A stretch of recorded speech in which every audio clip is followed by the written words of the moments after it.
नमस्कार। इस वीडियो में हम रघुवीर सहाय जी की कविता दयावती का कुनबा इसकी सरल और स्पष्ट व्याख्या को पढ़ने वाले हैं।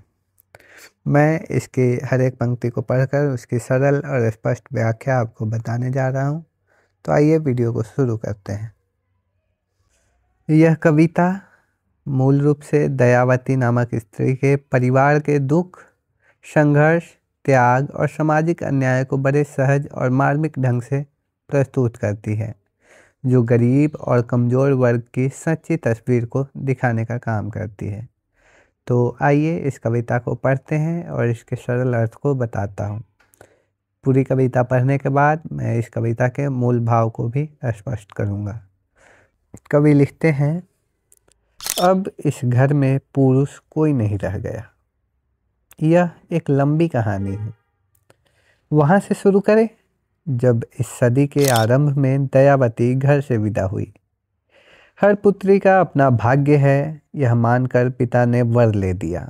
बोझ मिटा बाप का, जिसको संसार में कितने ही मोर्चे लड़ने थे, दयावती को उससे ज़्यादा लड़ने पड़े।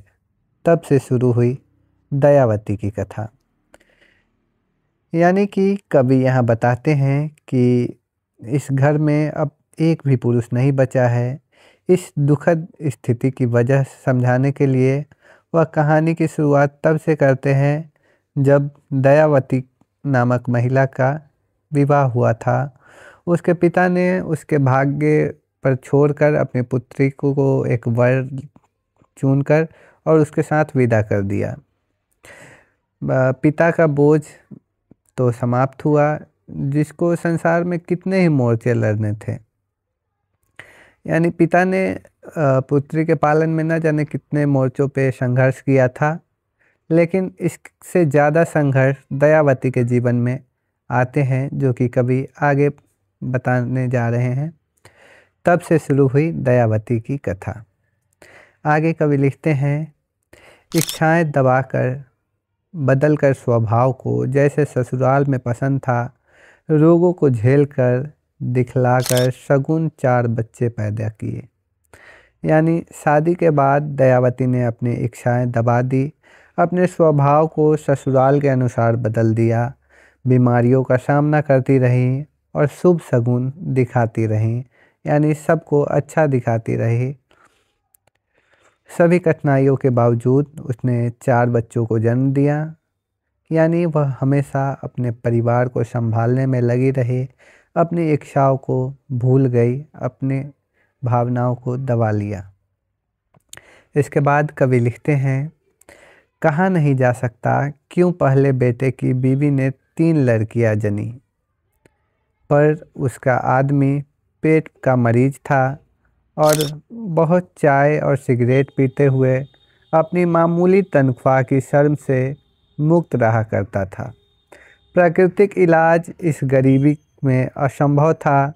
महंगी दवाओं के विष से वह मर गया। विधवा कई बरस घूंटकर धुएं में रसोई के चल बसी।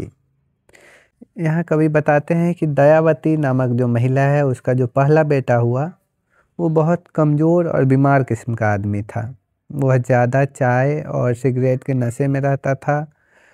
मामूली सी नौकरी की शर्म से बचने के लिए धुएं में जीता था। यानी वो अपनी भावनाओं को दबाने के लिए सिगरेट पीता था, नशे में रहता था। गरीबी के कारण वह प्राकृतिक इलाज भी नहीं करा सका और दवाओं के दुष्प्रभाव से मर गया। उसकी बीवी बची, जिसने 3 लड़कियों को जन्म दिया था। पति के मौत के बाद रसोई के धुएं में धीरे धीरे घुटकर वह भी मर गई। यह सब दयावती के लिए बहुत तेजी से घटित होने लगा था। दयावती को लगा कि घटनाएं तेजी से घटती है, जैसे कि पोतियां हो रही है बड़ी, दूसरे बेटे ने धौंस बड़े बाबू की सही, काम चोरों की एवजी करता, सिर झुका, इलाज के बगैर ही गुजर गया। यानी दयावती का दूसरा बेटा नौकरी में अपने अफसरों की धौंस और दबाव को झेलता रहा। वह मेहनत से ज़्यादा दूसरों की जगह काम करता रहा समय रहते इलाज न करा पाने के कारण वह भी मर गया। यह भी एक बहुत दुखद अंत था। इसके बाद कवि लिखते हैं, तीसरा शादी से पहले ही घर से असंतुष्ट था, बीबी से बहस की और जहर खा लिया। यानी जो दयावती का तीसरा बेटा था वो शादी से पहले ही घर परिवार की दुखद परिस्थितियों से परेशान हो चुका था। उसका अपनी पत्नी से झगड़ा हुआ और गुस्से में आकर उसने जहर खा लिया और फिर उसकी भी मृत्यु हो गई। इसके बाद कवि लिखते हैं, यह सब संक्षेप में मैंने बताया है क्योंकि दयावती की कहानी बहुत लंबी है। 1 साल पति की शुश्रूषा करते हुए कई बरस कम पढ़ी औरत के सीने पिरोने की मेहनत मजूरी के लड़की को रोजी कमाने के लायक बनाने के इसमें दामाद खोजने को भी जोड़ ले तो बहुत अंतिम सांस तक घिसटती दयावती दोनों विधवाओं को छोड़कर गुजर जाती है। पोतियों की खबर हमको पता नहीं, वे अपनी दादी की तरह कहाँ बोझ कम करने के लिए विदा होती है। कवि अंतिम में कहते हैं कि यह सिर्फ संक्षेप में है कि वास्तव में दयावती का जीवन बहुत लंबी दुख भरी कहानी है। कई साल तक बीमार पति की सेवा, कम पढ़ी लिखी औरत होकर भी सिलाई जैसे काम से परिवार चलाना, बेटी को पढ़ाकर काम लायक बनाना, उसके लिए दामाद ढूंढना, पूरे परिवार को संभालते संभालते बूढ़ी हो जाना, आखिरकार दयावती भी मर जाती है। वह 2 विधवाओं जो अपने बेटे की पत्नियों को छोड़कर जाती हैं, पोतियों का क्या हुआ यह किसी को नहीं पता। शायद वे भी अपनी दादी की तरह किसी घर का बोझ कम करने के लिए विदा कर दी गई हो, यानी वे भी कहीं घुटन भरी जिंदगी जी रही हों। तो इस प्रकार इस कविता में कवि ने एक निम्न मध्यवर्गीय परिवार की स्त्री की व्यथा को सामने लाया है, समाज की अन्य विडंबनाओं को सामने रखा है।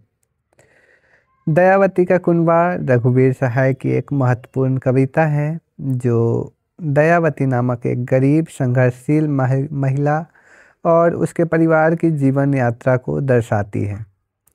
इस कविता में दयावती की कठिनाइयों, त्यागों और सहनशीलता को बड़े सहज और मार्मिक ढंग से प्रस्तुत किया गया है।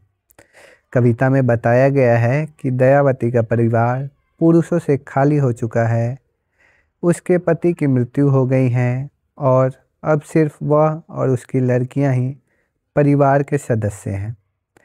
दयावती ने अपने सुख चैन को त्याग कर परिवार की देखभाल की, कठिन मजदूरी की और अपने बच्चों की बेहतर जिंदगी के लिए संघर्ष किया, पर समाज और परिस्थितियां उस पर दयावती जैसा नाम होने के बावजूद भी कोई दया नहीं दिखाती हैं। वह हर तरह की पीड़ा, शोषण और सामाजिक अन्याय सहती रहती हैं। कविता समाज की संवेदनहीनता और असमानता पर कटाक्ष करती है।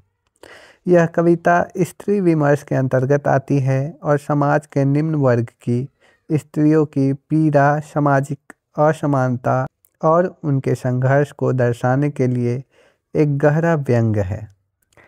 रघुवीर सहाय जी ने दयावती के माध्यम से गरीबी, उत्पीड़न और सामाजिक बंधनों के बीच जीवित रहने की कहानी सुनाई है।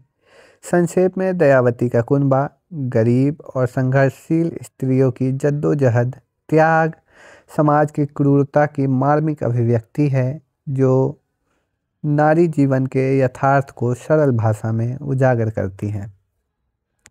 तो इस प्रकार इस कविता की व्याख्या पूर्ण हुई। आशा करता हूँ आपको सब समझ में आया होगा और आपके पाठ्यक्रम की और भी रचनाओं पर वीडियो बनाई जा रही हैं।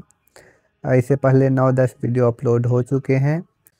अगर आपको इस वीडियो की PDF चाहिए तो आप हमें इंस्टाग्राम पे मैसेज कर सकते हैं, मैं आपको वहाँ पे इस PDF का लिंक प्रोवाइड कर दूँगा।